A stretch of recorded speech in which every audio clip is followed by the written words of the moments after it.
Hello everybody, CJ Campbell here. I wanted to take some time to make a video because I haven't really made a video outside of Cerebral Conversations in a long time, and I haven't been writing on my blog because I've been working on my upcoming book for the last few months.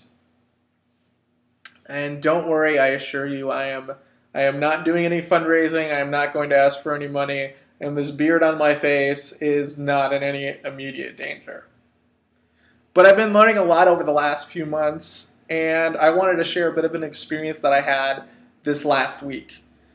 And that happened at the cafe in my local rescue mission and kind of the area surrounding my local rescue mission, which is not known as a good area in town. But I spent a lot of time at the cafe in between various volunteering that I do throughout the week. And often it's just a really great place where I touch base with a lot of the guys that I meet through the classes that I assist with, and I have good conversations, and just I learn a lot. I consider them my brothers and sisters, and it's usually a very positive experience. Last Thursday, actually take that back, last Tuesday, I was asked to do some out of ordinary, out of schedule volunteering, and so I had to kill a few hours at the cafe that my rescue mission owns and operates. And so I sat there with my cup of coffee, like I normally do, and my glass of ice water that usually accompanies it. And I was sitting there by myself as heavy rains pelted down. And I was watching a cable news network and trying to get my fill of video news, which I don't normally get a lot of since I don't own a television and I don't have cable. And I always like to think of myself as a free thinker and somebody who thinks very logically. But as my experience has shown me, and as I learn more about how the way the world works and just how much time and energy is put into getting consumers and average people like me to think and feel certain ways, I've learned that I fall into many of these prescribed pitfalls. I react in the ways that I'm designed to react to, and it was a really big learning lesson for me this past Tuesday. Because as I was sitting there sipping my coffee and reading a book, and I felt this overwhelming fear because I had watched 3 news stories about murder and about random attacks and horrible violence. And I wasn't really picking up on how much it was affecting me, but I started to get the picture because I started to worry if my girlfriend was safe. And I wanted to compulsively text her just to make sure that she was safe and wondering where she was at. And I really had to fight that. All of a sudden, a few minutes later, a woman soaking wet from the rain, which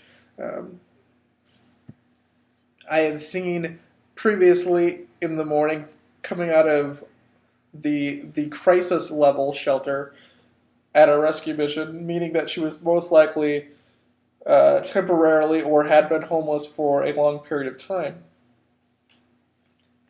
She asked to sit down by me, and she looked like she may or may not have been dealing with some withdrawal from drugs or alcohol.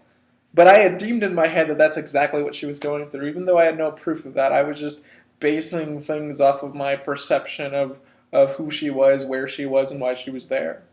She asked to sit down next to me, and she just sat there trying to catch her breath, and she was soaking wet, and I noticed that she was eyeing my cup of coffee. And maybe she just wanted a cup of coffee. Maybe she was thinking about her wanting a cup of coffee. But in my fear-induced mind, I had already deemed that she was wanting my money and she was looking to get something from me. And then she wasn't really talking, and I was trying to engage her in conversation, but she wasn't engaging me.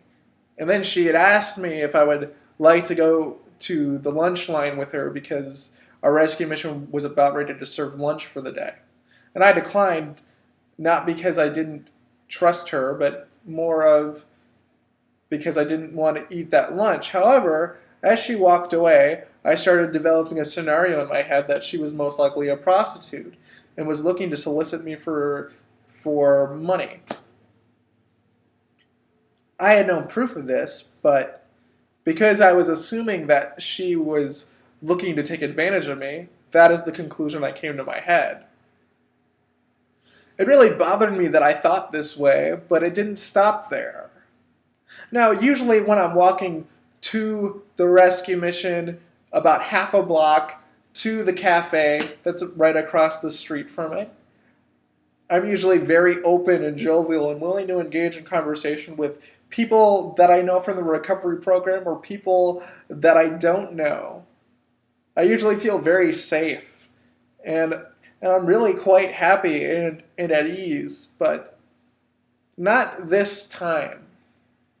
Every person that walked by me, I assumed was sizing me up for vulnerabilities.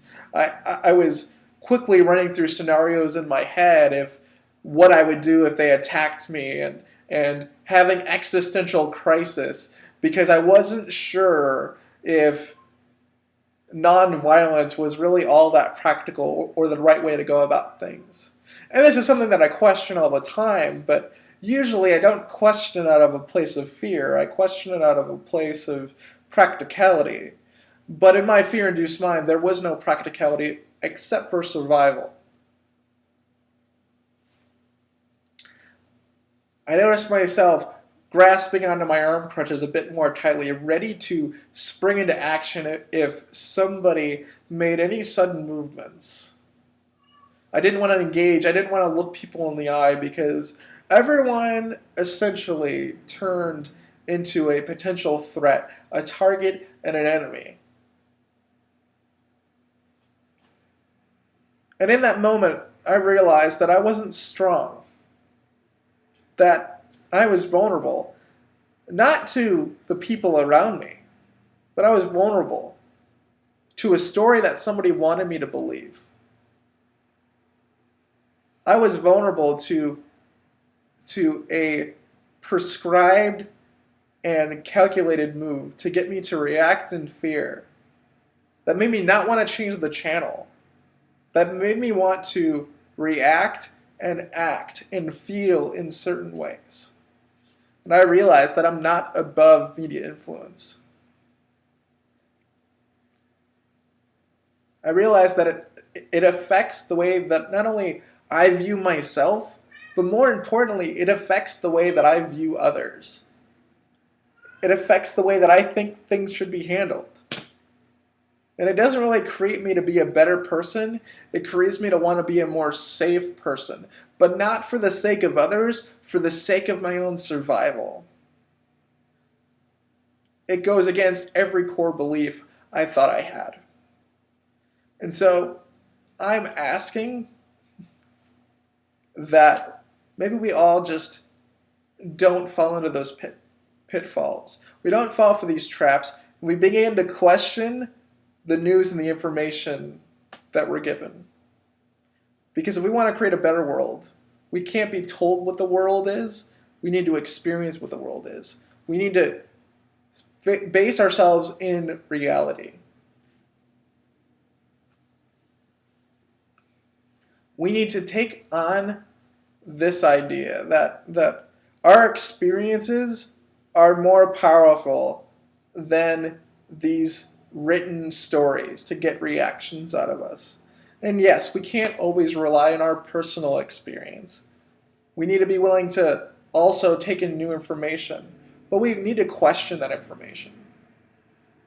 We need to make a better world and be a part of a better world and stake our claim in the world around us, in our neighborhoods.